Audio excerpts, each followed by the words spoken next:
Clinical nurse Nat Carmichael works in what's described as the coalface of mental health.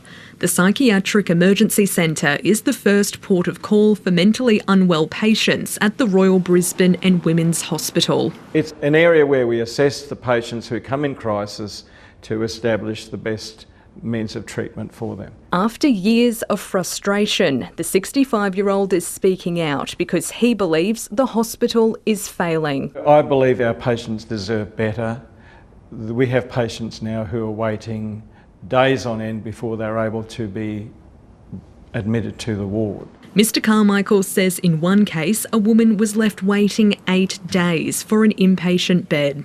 With only 4 short-term beds, acutely unwell patients sleep where they can. There's 3 people that are sleeping on the floor. They're sleeping on couches. They're sleeping where they shouldn't be. People deserve to have beds. There are 87 mental health beds at the hospital, but because demand is so high, they're often full, which causes this backlog in the emergency department. The hospital has to scramble to find available beds, meaning often mentally unwell adults are placed in other hospital wards or with teenage mental health patients.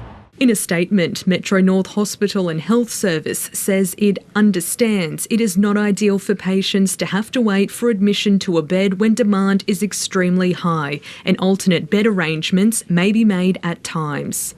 Professor Brett Emerson knows the pressures well. No, it's not acceptable. This is the result of the fact that there's been no increase in beds at the Royal Brisbane in the 25 years that I was the executive director there. In response to this story, the Health Minister agreed to meet Mr Carmichael. That is absolutely not acceptable. We have the biggest investment in mental health in the state's history with our mental health payroll levy with a $1.6 billion investment. So there are more beds coming online. Rachel Rieger, ABC News, Brisbane.